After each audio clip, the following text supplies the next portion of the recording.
Venom Squadron, and welcome back to the channel. We have all been infatuated with Venom ever since he was confirmed in the reveal trailer for Marvel's Spider-Man 2, and as we all know, Venom has a long and storied history in the Spider-Man franchise.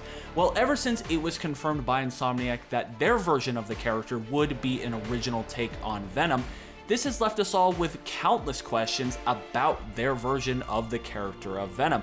And today we are going to be doing a deep dive into Venom in Marvel's Spider-Man 2. We're going to be talking about all things such as the true power scale of Venom in this game, and what are the motives of both the symbiote and whoever turns out to be the host of Venom, since we know it will not be Eddie Brock. This opens up a lot of interesting avenues and possibilities for this character. We're going to talk about all of this, do a great deep dive into it, but first, if you're new to the channel, we would love to have you as always, and the way to do that, just go down below this video, hit that little red subscribe button, the bell notification right on next to it.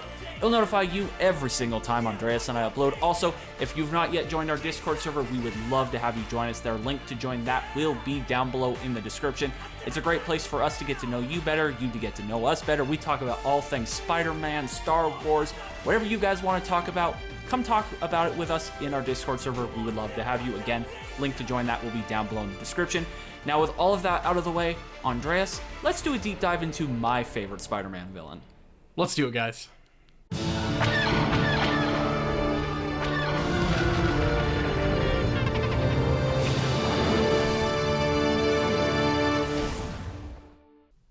Now, we spent a lot of time on the channel talking about who we think Venom might be, who potential candidates for Venom are, whether it be Harry or Norman or otherwise.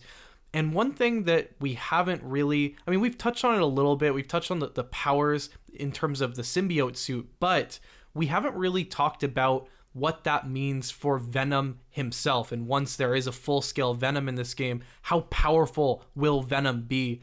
And I think we should start our deep dive off on that point. How powerful do we think this Venom for Marvel Spider-Man 2 is going to be compared to the Venoms that we've seen in other mediums, whether it be video games in the past or movies in the past or comic lines?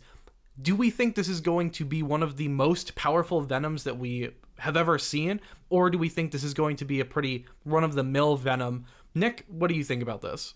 Yeah, so like you said, we have seen so many different iterations of the character Venom, and his power scale really has a wide range depending on the interpretation of the character. You know, we have seen some incredibly powerful versions of Venom, and then, you know, I think of versions such as the Raimi trilogy Venom where, yeah, sure, like, he gave Spider-Man a run for his money and he was powerful, but, you know, he wasn't like a game-breaking character. He wasn't, you know, Thanos-level threat. He was powerful, but he wasn't that powerful. And we've seen all of the different variants in between along the way. Like I said, he's a huge range. And one of the big questions I have going into this game is just how truly powerful is this version of Venom going to be? And, you know, we've seen the concept art now that they released, a couple weeks ago at that game event where we have this big hulking Venom, and he looks like an absolute unit.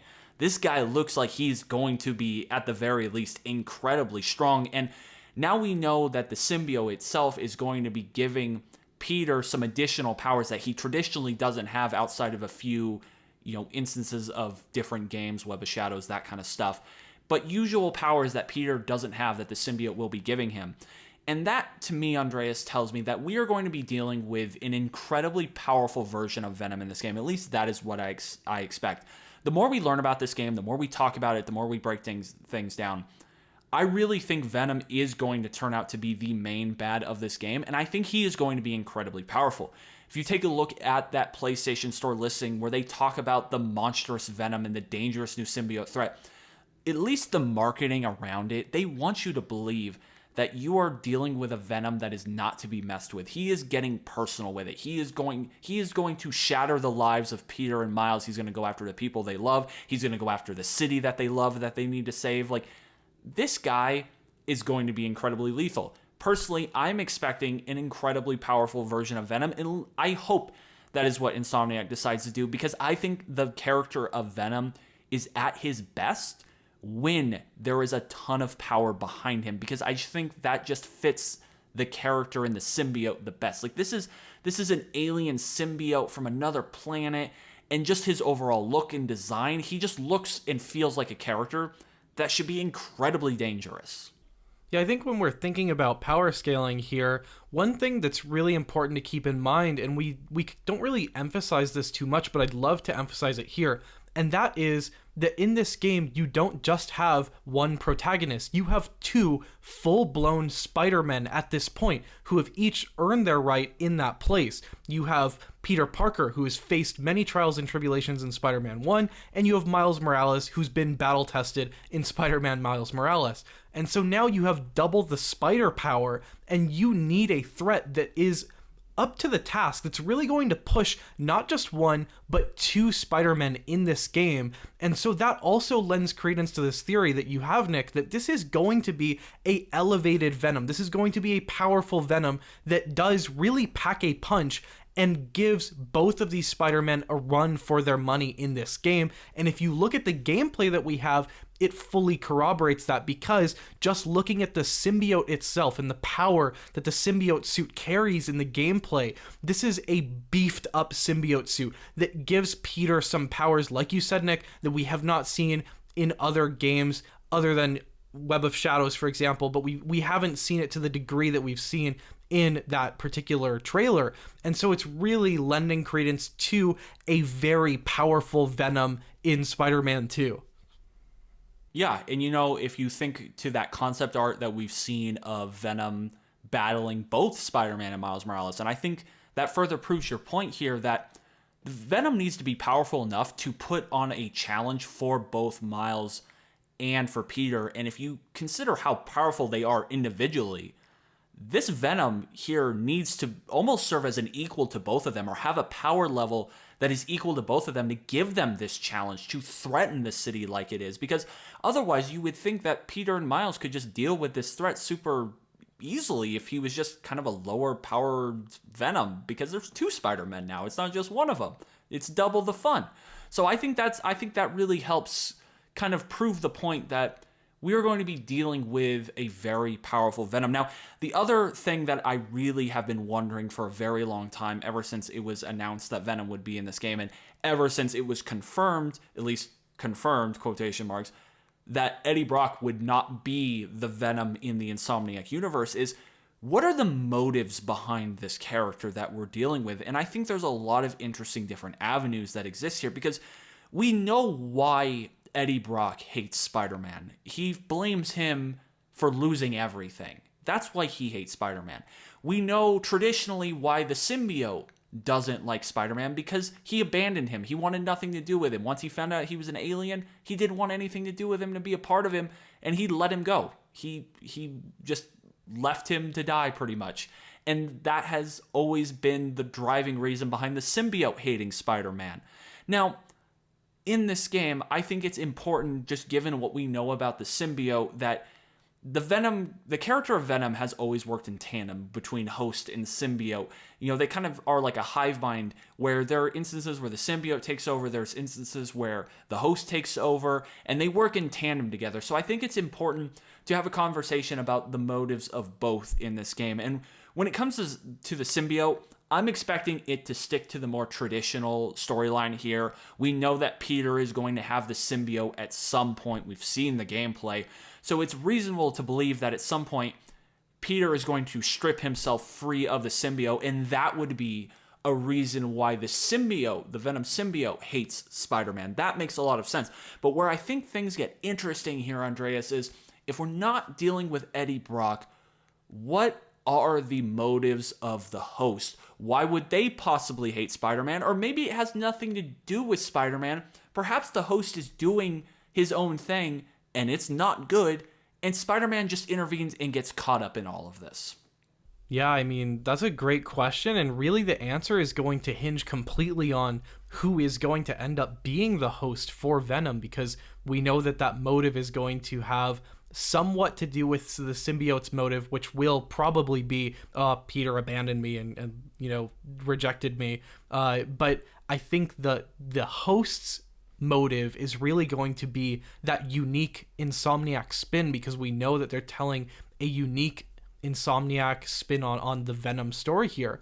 And I think if we just start with the most likely candidate being Harry Osborn, that's really where this question gets tricky. What motive does Harry have to hate Spider-Man in particular? Because we know that Harry's relationship with Peter, the man under the Spider-Man mask, is great. They're best friends in this universe. We've heard nothing but positive things between the two of them. But why will Harry end up hating Spider-Man?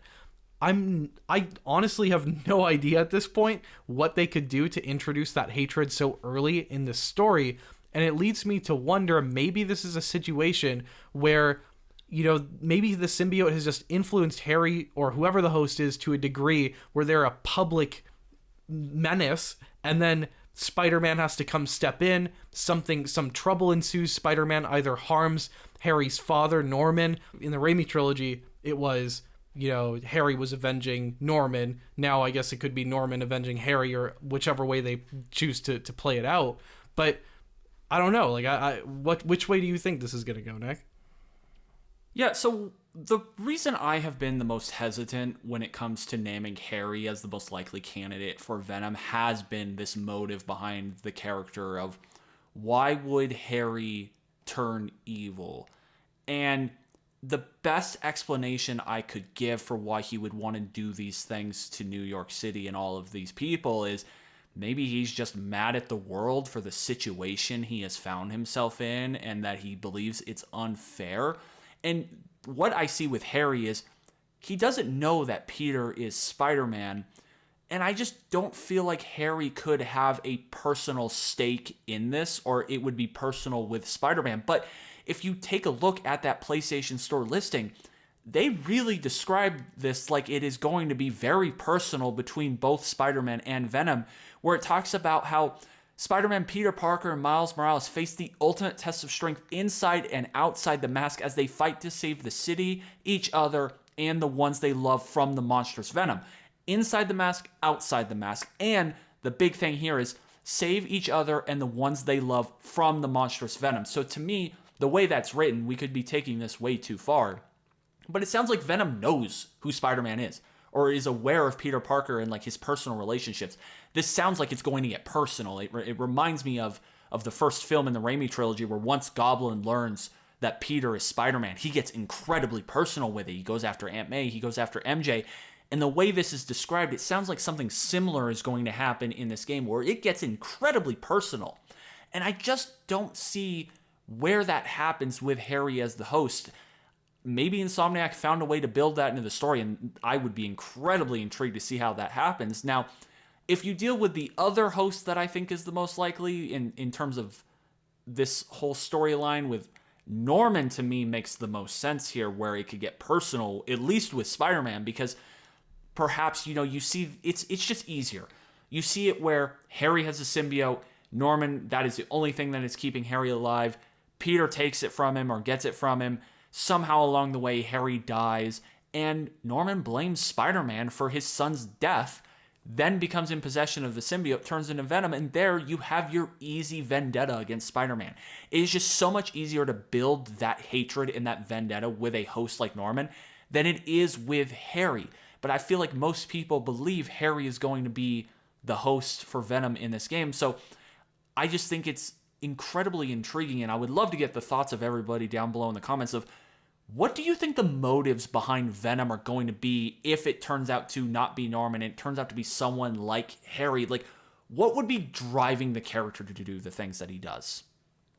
One thing that's on my mind after hearing parts of this discussion is we've been focusing a lot on Venom's, what he might have against Spider-Man and Peter Parker's Spider-Man. One thing that I'm wondering, and one unique aspect to this story, is that we do have two Spider-Men. There is also Miles Morales here. And I'm wondering if maybe that's how they can write that animosity into this story. Maybe Harry develops some sort of a beef with Miles, and then Peter has to come in and save Miles, or kind of step in the way of that animosity. And because, like this PlayStation Store segment does say, it says that Peter Parker and Miles Morales face the test of strength inside and outside of the mask as they fight to save the city, each other, and the ones that they love. So it looks like Venom might be going after both of their families, and that they might have to really watch each other's backs here. And so I'm starting to wonder, not only what does Venom have against Peter, but what does Venom have against Miles as well? And I think that's something that I'm equally interested to find out how all of this does play out, because it does get that much more complicated when you add an extra dimension here with Miles in this mix as well. And I think that point you just made opens up the possibility for a character like Genki to step in as the host for Venom in this game. And I know that is one that we've kind of glossed over, and I think the community as a whole has glossed over. But if you really think about it, Genki knows that Peter is Spider-Man, and he knows about Miles and all of that. So he is aware of all of these personal relationships, and he is involved. Like in that reveal trailer, he was like the sidekick. He was the man in the chair for this whole thing. So maybe there's a point in time where he feels, he's been wronged or jaded. We've seen that before. We've seen this trope exist in other superhero films where the best friend or the sidekick feels like they've been wronged and it turns them in the wrong direction. So I think that opens up the possibility for Genki to perhaps serve as the host. And I think that would completely just go under everyone's radar. That would be such an original take on the character. It would be a wild twist that maybe that is a direction that Insomniac would go in. So guys, let us know your thoughts on all of this. Power scale, the motives behind Venom. This is just more of an open forum where we're trying to get our thoughts out there, our theories out there, and really just open up this conversation with all of you.